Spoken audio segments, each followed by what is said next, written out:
ವ್ಯತ್ಯಾಸ ಆಗಿರಬಹುದು. ಮೊದಲು ಕುಡಿಸ್ಕೋ. ಕುಡಿಯುವುದಕ್ಕೆ ಹೇಳಿದೆ, ತಿನ್ನುವುದಕ್ಕೆ ಹೇಳಿದೆ. ಕ್ಷೀರಸಾಗರದಲ್ಲಿ ನಿಂತವನಿಗೆ ತ್ರಷೆಯ ಅರಿವಾಗುವುದಂತೆ ದೇವ. ಅಕ್ರೂರ, ಮಧುರೆಯಿಂದ ಇಲ್ಲಿಯವರೆಗಾಗಿ ಬಂದವನೇ, ಹಾಗಾಗಿ ಒಂದು ಮಾತು ಕೇಳಬಹುದು. ಏನು ಮಾವ ಕಂಸಾದೇಗಳು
ಮದುವೆಯಿಂದ ಇಲ್ಲಿ ಬಂದಿದ್ದಾರೆ.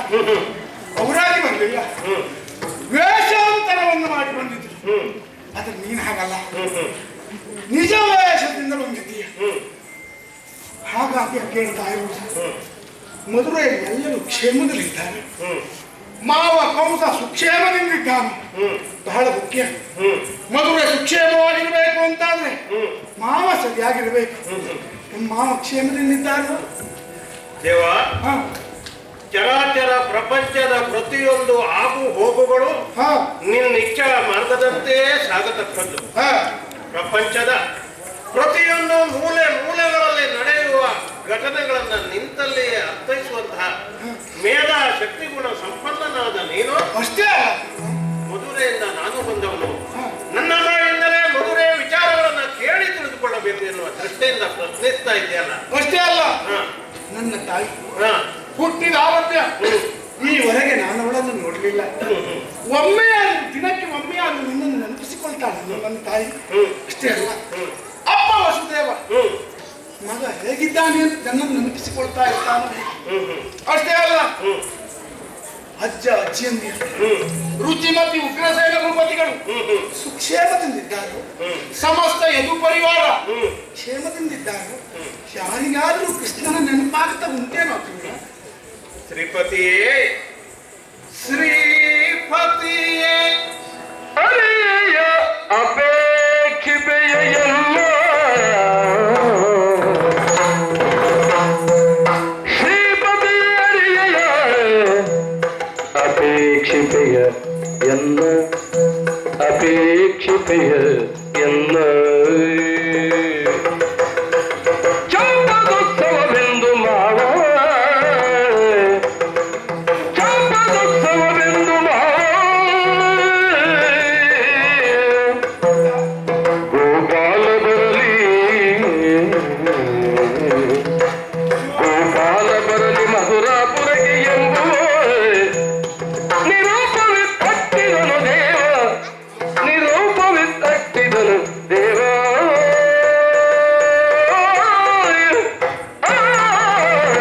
ಶ್ರೀಪತಿ ಓ ಶ್ರೀಪತಿಯೇ, ಅಕ್ರೂರ, ಒಂದು ವೈಕುಂಠದಲ್ಲಿ ಲಕ್ಷ್ಮೀನಾರಾಯಣನಾದ ನೀನು ನಿನ್ನ ಸತಿಯಾದ ಲಕ್ಷ್ಮಿಯನ್ನ ಆ ಬಾಹುಗಳಿಂದ ಪ್ರೀತಿಯಿಂದ ಅಪ್ಪಿಕೊಂಡಿದೆಯಲ್ಲ, ಅದೇ ಬಾಹುಗಳಿಂದ ನನ್ನನ್ನು ಅಪ್ಪಿಕೊಂಡೇ ಅಲ್ಲ. ಇದಕ್ಕಿಂತ ಹೆಚ್ಚಿನ ಸುಖ ಸಂತೋಷ ಇನ್ನೇನು ಬೇಕು ಈ ಅದು ಅಪ್ಪ ಅವರವರ ಭಾವಕ್ಕೆ ಭಕ್ತಿಗೆ ಅಕ್ರೂರ. ದೇವ. ಮಧುರೆ ಕುರಿತು ಕೇಳಿದೆ ಅಲ್ಲ, ನಿನ್ನ ಅಜ್ಜರಾದ ಉಗ್ರಸೇನ ಭೂಪತಿ ಹಾಗೂ ರುಚಿಮತಿ ತನ್ನ ಮಾತನ್ನ ಧಿಕ್ಕರಿಸಿದರು, ತಿರಸ್ಕರಿಸಿದರು ಎನ್ನುವ ಸಲುವಾಗಿ ಒಂದು ಕಾರಾಗೃಹಕ್ಕೆ ಸೇರಲ್ಪಟ್ಟವರು ಎಂದೂ ಸಹ ಬಂಧನದಲ್ಲಿ ನರಕ ಯಾತನೆಯನ್ನು ಅನುಭವಿಸ್ತಾ ಇದ್ದಾರೆ. ತಂದೆ ತಾಯಿಯಾದ ವಸುದೇವ ದೇವಕಿ ಒಂದು ಅವರ ವಿವಾಹ ಮಹೋತ್ಸವದ ಸಂದರ್ಭದಲ್ಲಿ ನವಾವಳಿಯನ್ನು ಮೊಳಗಿತು. ಕಂಸ, ನಿನ್ನ ತಂಗಿ ದೇವಕಿಯ ಅಕ್ರಮ ಸರ್ಪ ಸಂಜಾತದಿಂದ ನಿನ್ನ ಮರಣ ಎನ್ನುವುದಾಗಿ ಈ ದುರ್ವಾರ್ತೆಯನ್ನ ಕೇಳಿದ ಕಂಸ ನಿನ್ನ ತಂದೆ ತಾಯಿಯನ್ನು ಸಹ ಕಾರಾಗೃಹದಲ್ಲಿ ಇರಿಸಿದ್ದಾರೆ. ನಮ್ಮ ಕೃಷ್ಣ ಎಂದು ಬಂದಾನು ಎನ್ನುವ ನಿನ್ನ ನಿರೀಕ್ಷೆಯಲ್ಲಿ ಹಂಬಲದಿಂದ ಕಾತೊರೆಯುತ್ತಾ ಇದ್ದಾರೆ. ಅದೇ ರೀತಿ ಯದು ವೀರರು ಸಹ ಕಾಯುತ್ತಾ ಇದ್ದರೆ ಇತ್ತ ಕಂಸ ನನ್ನನ್ನ ಬಿಲ್ಲ ಹಬ್ಬದ ನೆಪವನ್ನ ಹೂಡಿ ಕೃಷ್ಣ ಬಲರಾಮರನ್ನ ಕರೆತಾ ಎನ್ನುವುದಾಗಿ ಕರೆ ಕೊಡುತ್ತಿದ್ದಾನೆ, ನನ್ನನ್ನು ಕೊಡುತ್ತಿದ್ದಾನೆ. ಆತನ ಆಜ್ಞೆಯನ್ನ ಶಿರಸ ವಹಿಸಿ ಕಾರ್ಯೋನ್ಮುಖನಾಗಿ ಬಂದವನು ನಾನು ಇಲ್ಲಿಗೆ. ಆದರೆ ನಾನು ಯಾವ ಬಾಯಿಂದ ಹೇಳಲಿ ಎನ್ನುವ ಸಂಕಷ್ಟಕ್ಕೆ ನನಗೆ ಆಶ್ಚರ್ಯ ಆಗ್ತಾ ಇರುವುದೇ ಹಬ್ಬಕ್ಕೆ ಕರೆಯಬೇಕಾ? ಕರೆಯುವುದಕ್ಕೆ ಬಂದವ ಹೇಗಿರ್ಬೇಕು? ಸಂತೋಷದಿಂದ ಕರೆದು ಹೋಗಬೇಕು ಅಲ್ವಾ? ಅದು ನೀನು ಹಾಗಲ್ಲ. ಮಾವ ಹಬ್ಬಕ್ಕೆ ಕರೆಯುವುದಕ್ಕಾಗಿ ಕಳಿಸಿದ್ದಾರೆ ಅಂತ ಹೇಳ್ತೀಯ, ಕಣ್ಣಲ್ಲಿ ಧಾರಾಕಾರವಾಗಿ ನೀರನ್ನು ಸುರಿಸ್ತಾ ಇದ್ದೀಯ. ಯಾಕೆ ಹೀಗೆ ಅಂತ ಅರ್ಥ ಆಗಲಿಲ್ಲ ನಮಗೆ. ದೇವ, ನಾನು ಬಂದ ನೈಜ ವಿಚಾರವನ್ನ ನಿನ್ನಲ್ಲಿ ಅರಿವಿದೆ ಅಂತ ಆದ್ರೆ ನಾನು ಸ್ವಾಮಿಗಳು ಈ ಕೆಲಸವನ್ನ ಮಾಡಿದಾಗ ಆಗ್ತದೆ. ಹೊರಹೊರದೇ ಇದ್ದರೆ ದೈವದ್ರೋಹದ ಕೆಲಸವನ್ನ ಮಾಡಿದಾಗ ಆಗ್ತದೆ. ಸರಿಯಾದ ವಿಚಾರ ಮಾಡಿ. ಸ್ವಾಮಿ ದ್ರೋಹ ಎನ್ನುವುದು ಏಕೆ ಸಂಬಂಧಪಟ್ಟ ವಿಚಾರ, ದೈವದ್ರೋಹ ಎನ್ನುವುದು ಪರಕ್ಕೆ ಸಂಬಂಧಪಟ್ಟ ವಿಚಾರ. ಏಕಿಂತಲೂ ಪರವೇ ಶ್ರೇಷ್ಠವಲ್ಲೇ ದೇವ. ಸ್ವಾಮಿ ದ್ರೋಹಿ ಕೆಲಸವನ್ನಾದ್ರೂ ಮಾಡಬಹುದು, ಆದ್ರೆ ದೈವದ್ರೋಹದ ಕೆಲಸವನ್ನ ಎಂದೂ ಮಾಡಬಾರದು. ನಿನ್ನನ್ನ ಬಿಲ್ಲ ಹಬ್ಬದ ನೆಪವನ್ನ ಹೂಡಿ ಕೊಲ್ಲುವ ಹಬ್ಬವನ್ನಾಗಿ ಮಾಡಿ ಕೊಲ್ಲುವ ಹಬ್ಬ. ಕೇಳಿ ಹರುಷನೇ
ಬಹಳ ಬೇಸರದಿಂದ ಹೇಳ್ತಾ ಇದ್ದೀಯ.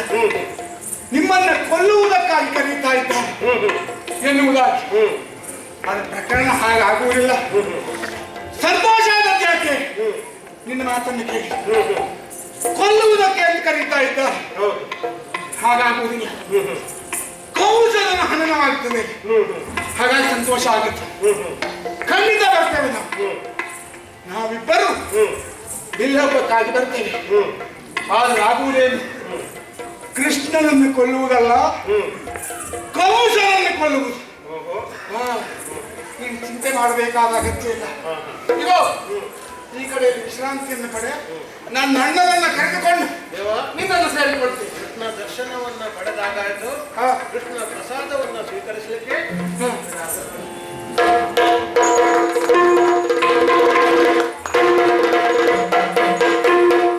ಮಾಡುವುದಲ್ಲ, ನನ್ನ ಅಣ್ಣನನ್ನ ಸೇರಿಸಿಕೊಂಡು ಆ ಕಡೆ ಹೋಗಬೇಕಲ್ಲ. ಹಾಗಾಗಿ ಓ ಅಣ್ಣಯ್ಯ,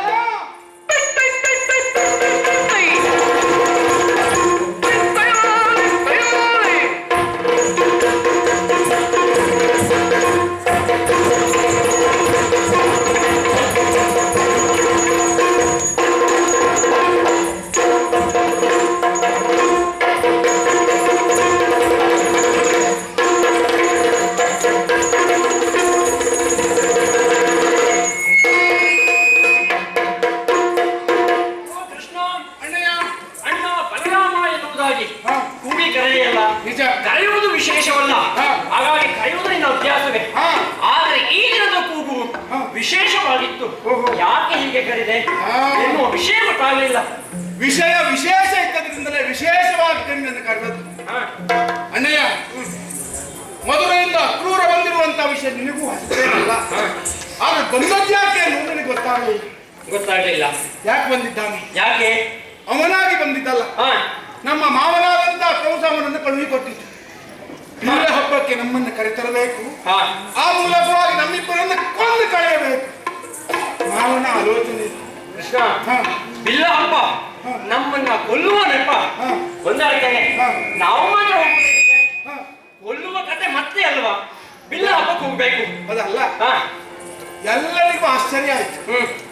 ಏನು ಗೊತ್ತಾ? ಏನು? ಅಕ್ರೂರ ಬಂದ ತಕ್ಷಣವೇ ಕೃಷ್ಣ ಕುಣಿಯುವುದಕ್ಕೆ ಪ್ರಾರಂಭಿಸಿದ. ಯಾಕಿರಬಹುದು? ನೋಡಿ, ಎಲ್ಲ ಕುತೂಹಲದಿಂದಿದ್ದಾರೆ. ನಮ್ಮ ಸುಖ ಕಷ್ಟಗಳಲ್ಲಿ ಭಾಗಿಯಾದವರು. ಸುಖ ಇದ್ದಾಗ ಬೇಕಾದಷ್ಟು ಜನ ಸಿಗ್ತಾರೆ, ನಮ್ಮನ್ನು ಓಲೈಸುವುದು. ಆದ್ರೆ ಕಷ್ಟ ಬಂದಾಗ ಯಾರೂ ಇರುವುದಿಲ್ಲ. ಇವರೆಲ್ಲ ನಮ್ಮ ಕಷ್ಟಕಾಲದಲ್ಲಿದ್ದವು. ಹಾಗಾಗಿ ನಾವು ಕುಣಿದಿದ್ದಾಗ ಏನು ವಿಶೇಷತೆ ಉಂಟು ಅವ್ರಿಗೆ ಹೇಳಬೇಕಲ್ವಾ? ಹೇಳಬೇಕು. ಹಾಗಾಗಿ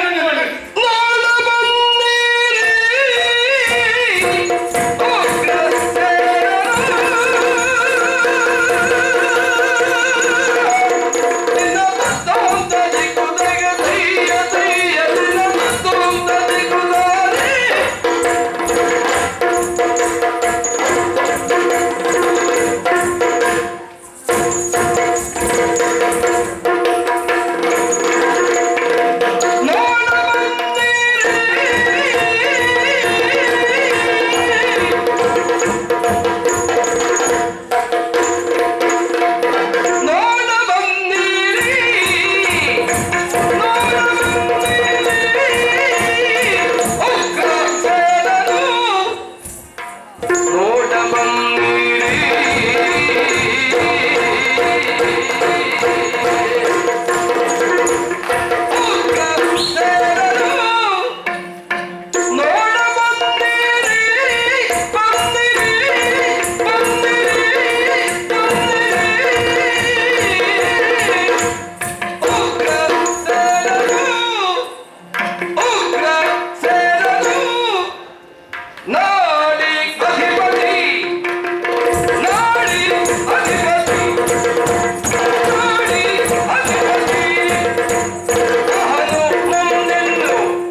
ಜನನಿ ಜನಕರ ಜನನಿ ಜನಕ